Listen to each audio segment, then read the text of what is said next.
Hay una imagen que es casi de western que todos tenemos en la cabeza. Sí, La silueta de un jinete solitario recortada contra un horizonte infinito. Pero claro, no estamos en Arizona, estamos en la pampa sudamericana. exacto. Y ese jinete es el gaucho, el gran símbolo de Argentina, de Uruguay y del sur de Brasil.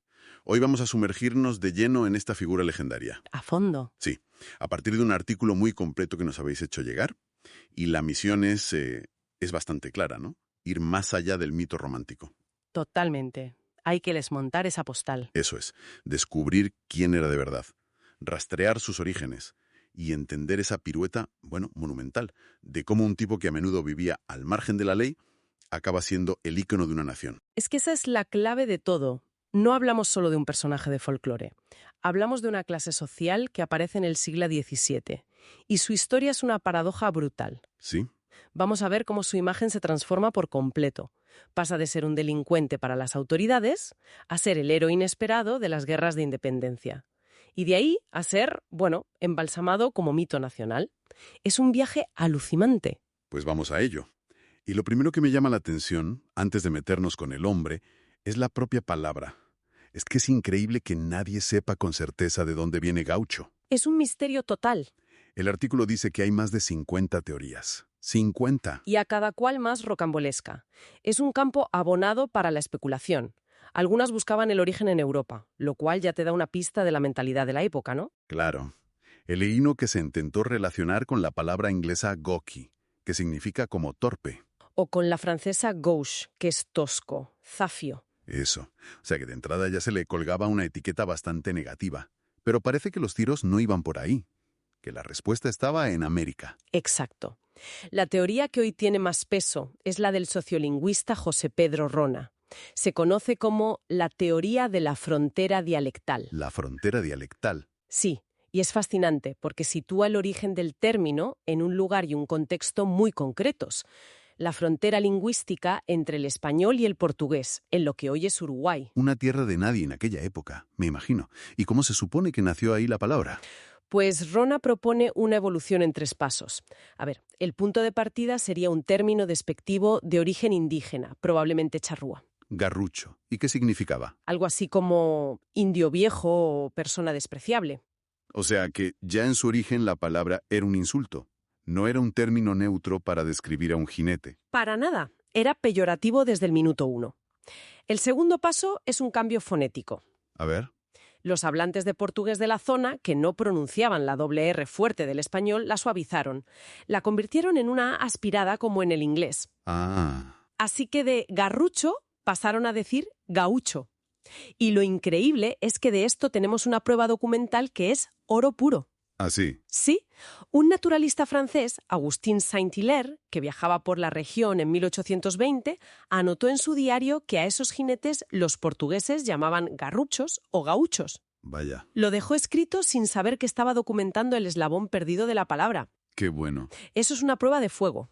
Y de gaucho a gaucho. Eso es el último paso. Los hispanohablantes de la zona no procesaban bien ese sonido de H aspirada, simplemente lo omitieron. De gaucho se quedó en gaucho. Claro.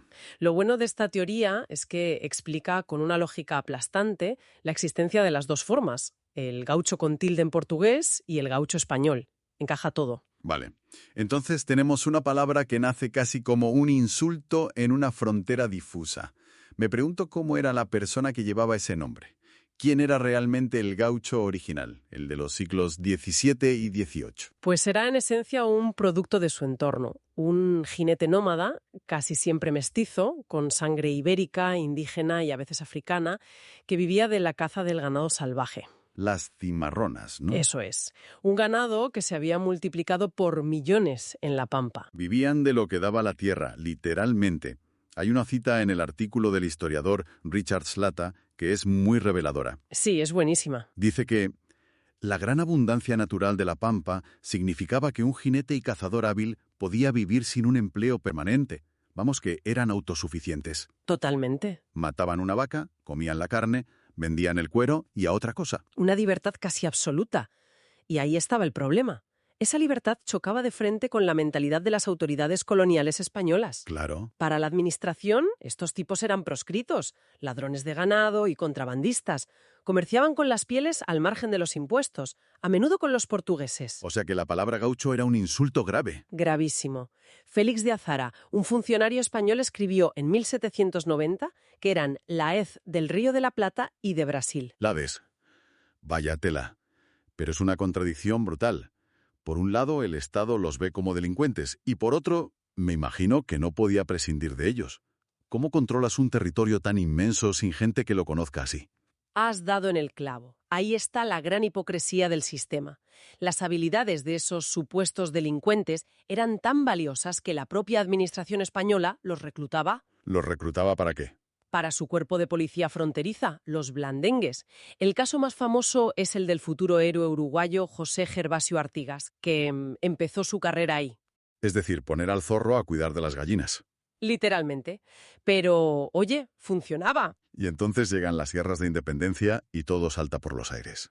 Aquí es donde la historia da un giro de guión espectacular. Uf, total. El gaucho, ese paria, se convierte de la noche a la mañana en el soldado de caballería perfecto, en el arma secreta de los ejércitos patriotas. Es que su forma de vida era un entrenamiento militar constante. Su capacidad para la guerra de guerrillas era algo que los ejércitos europeos no podían ni comprender. Claro. Aparecían de la nada, atacaban y desaparecían en esa inmensidad. Líderes como el propio Artigas o el argentino Martín Miguel de Güemes basaron todo su poder militar en estas milicias de gauchos. Por completo. Hay una cita buenísima de un general español, García Gamba, que los sufrió en sus carnes. Decía, con una mezcla de fastidio y admiración, que estos extraordinarios jinetes se acercaban a sus tropas con una confianza, relajación y frialdad que causaban gran admiración. Es buenísima esa cita. Y lo mejor es que fue Güemes quien le dio la vuelta a la tortilla y empezó a llamar con orgullo a sus tropas mis gauchos. Se apropiaron del insulto. Y lo convirtieron en una medalla. Es un momento de inflexión total, y se nota en cómo los empiezan a ver desde fuera. Los viajeros que llegan a la región después de la independencia ya no los describen como criminales.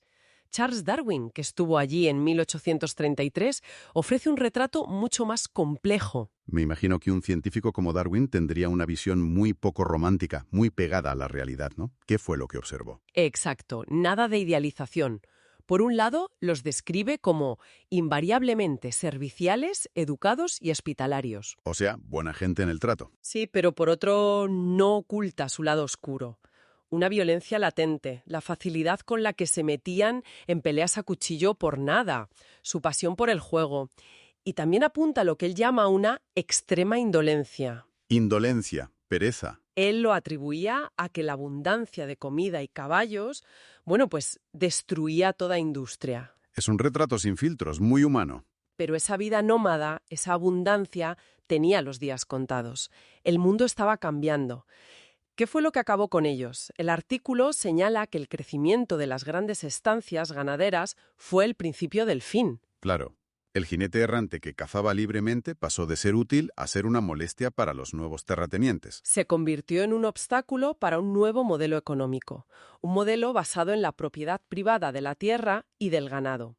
Y el Estado, ahora el de las nuevas repúblicas, empezó a intervenir con fuerza. Claro, con las leyes contra la vagancia.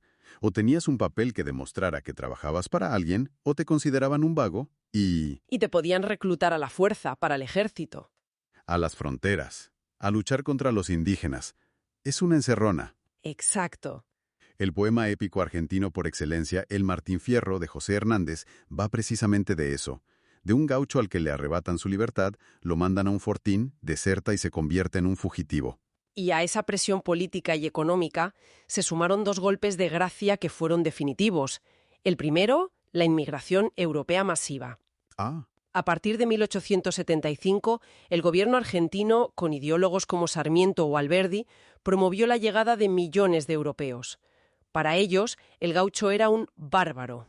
¿Un sinónimo de atraso? Sí, había que reemplazarlo por el progreso que supuestamente traían los inmigrantes. Es la clásica tensión entre civilización y barbarie. Y el segundo golpe fue una simple invención tecnológica, pero con un impacto demoledor. El alambre de espino. a partir de 1876. Su bajo coste permitió hacer algo que hasta entonces era impensable: cercar la pampa. ¿Se acabó? Se acabó el ganado salvaje, se acabaron los pastos libres, se acabaron los horizontes abiertos. La libertad de movimiento del gaucho desapareció de un día para otro. El alambre eliminó la necesidad de los vaqueros gauchos, dice el artículo. El historiador S. Samuel Trífilo lo sentencia de forma lapidaria. Dice: el gaucho de hoy ya no es un gaucho de verdad, como nuestro cowboy actual no es el del salvaje oeste.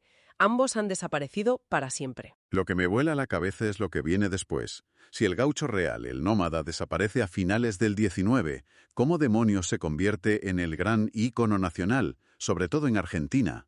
Es que es la gran pregunta. Justo cuando deja de existir en la realidad es cuando empieza a nacer el mito. Porque no fue un proceso espontáneo, ni mucho menos.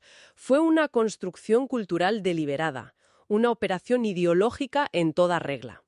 Y surge precisamente como reacción a esas transformaciones que lo aniquilaron. O sea, una reacción a la inmigración masiva y a la modernización que venían de Europa. Exacto. Los intelectuales de las ciudades de Buenos Aires ven llegar a millones de italianos y españoles y sienten que la auténtica identidad argentina se está diluyendo. Y para definir qué es ser argentino, miran al pasado. Y rescatan una figura que sus propios padres habían despreciado. Justo.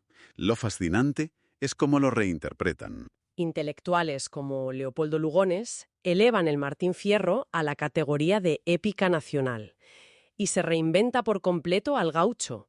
El tipo al que se consideraba vago y violento ahora es un héroe estoico. Increíble. El centinela de la nación que civilizó la pampa, luchando contra los indios, una pirueta argumental. Es que es el mundo al revés. Lo que antes eran defectos, ahora son virtudes. Totalmente. Hay una observación de la musicóloga Melanie Plesch, que cita el artículo, que es brillantísima. A ver. Dice que el gaucho mítico se construyó como una imagen invertida del inmigrante. Una imagen invertida. Sí, donde veían codicia en el inmigrante que venía a hacer la América, ponían el desinterés material del gaucho. Lo que antes era pereza, ahora se interpretaba como un alma bohemia, un desapego espiritual. Una idealización a medida, vaya. Y muy útil políticamente, me imagino, porque un símbolo así de potente lo puede usar cualquiera. Y tanto que lo han usado. Ha sido una figura tan poderosa y ambigua que la han reivindicado bandos totalmente opuestos. ¿Cómo quiénes? Pues mira, la usó la dictadura militar como símbolo del ser nacional y al mismo tiempo la usaban guerrillas de izquierda como los montoneros como emblema de la rebeldía contra el poder. Es el comodín perfecto. Antes de terminar, quiero volver por un momento al hombre de carne y hueso, a esos detalles que definían su cultura y que nos ayudan a entender su mundo. El caballo, por supuesto, era el centro de todo. La esencia. El dicho «un hombre sin caballo era un hombre sin piernas» lo resume a la perfección. Era una simbiosis, y todo su equipo estaba pensado para esa vida. El poncho, que era abrigo, manta e incluso escudo en una pelea, los pantalones anchos, las bombachas. Y sus herramientas inseparables. El cuchillo enorme, el facón, que llevaba a la espalda. Y las boleadoras para cazar. Y su dieta, que era la de un depredador puro. Carne de vaca y yerba mate. Nada más. Y sus habilidades a caballo no eran solo para moverse, practicaban una serie de juegos que hoy nos pondrían los pelos de punta. Uf. Eran deportes de riesgo extremo. Extremo es poco. Estaba el pechando, donde dos jinetes a todo galope chocaban de frente, pecho con pecho de sus caballos, solo para demostrar quién tenía más agallas. ¡Qué barbaridad! O la maroma, que ya es de película. Un jinete se dejaba caer desde el travesaño de un corral sobre el lomo de un caballo salvaje que pasaba por debajo. Espera. Saltar desde una viga a un caballo salvaje. Eso es una locura. No es un deporte, es jugarse la vida. ¿Era algo habitual? Era una demostración de destreza máxima. Pero quizá la habilidad más impresionante, porque tenía una aplicación práctica vital, era el pialar. Pialar. Un jinete galopaba mientras otros le tiraban lazos a las patas del caballo para derribarlo. El objetivo del jinete era caer de pie, sin soltar las riendas. ¡Madre mía! Y esto era un entrenamiento para la supervivencia. La pampa estaba llena de madrigueras, de agujeros de vizcachas, y una caída a gran velocidad, solo en medio de la nada. Era una sentencia de muerte. Exacto. Saber caer así te salvaba la vida. Entiendo. Esas habilidades que parecen un espectáculo de circo eran en realidad la diferencia entre vivir y morir. ¡Qué increíble!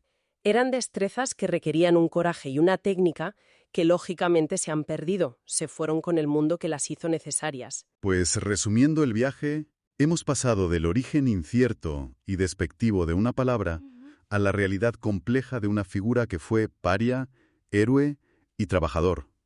Sí, un recorrido completo. Y de ahí a su desaparición física y su resurrección como un mito nacional increíblemente poderoso y polivalente. Es una historia que dice tanto de las sociedades que lo crearon y lo mitificaron, como del propio hombre a caballo. Exacto. El gaucho es un espejo en el que se han mirado Argentina y Uruguay para intentar entenderse a sí mismas. Y eso nos deja con una reflexión final, una idea para seguir dándole vueltas. A ver, Si el mito del gaucho se construyó en gran parte como la antítesis del inmigrante, como esa esencia que había que proteger de lo que venía de fuera, ¿qué nos dice eso sobre las tensiones y ansiedades que la modernidad y la globalización generaban entonces y que quizás siguen generando hoy en la construcción de cualquier